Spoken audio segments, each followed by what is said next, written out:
हरे कृष्णा.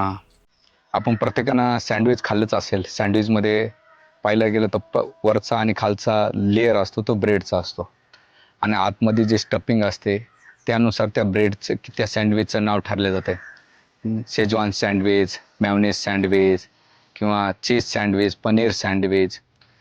त्या ब्रेडच्या लेअरपेक्षा आतमधल्या स्टफिंगनुसार नाही का त्याचं नाव ठरवलं जातं.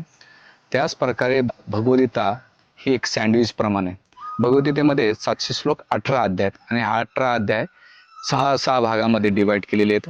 तर पहिले जे 6 अध्याय आहेत ते कर्मयोग आहेत आणि मधातले जे 6 अध्याय आहेत ते भक्तियोगाचे आहेत आणि शेवटचे 6 अध्याय ते ज्ञानयोगाचे आहेत. त्यामुळं बरेच लोक भगवद्गीतेला वेगवेगळ्या अँगलनं पाहतात, पण भगवंत आदि शंकराचार्य किंवा श्रीपाद रामाचार्य, मध्वाचार्य असे मोठे मोठे महान ऋषी याला भगवद्गीता हे भक्तीचा ग्रंथ म्हटला जातो. आणि कोणत्याही अध्यायातून जरी गेले तर तुम्हाला भक्तीच्याच माध्यमातून नाही का होते. भक्ती का तर कलियुगामध्ये साधा सोपा कर्मयोग होणार नाही किंवा ज्ञानयोग होणार नाही, पण कलियुगामध्ये साधा सोपा आहे भगवंताची भक्ती आणि ते 6 अध्याय जर आपण वाचन केलं तर भक्तीचा सार आपल्याला प्राप्त होऊ शकतो. म्हणून ही भगवद्गीता एका सँडविच प्रमाण आहे.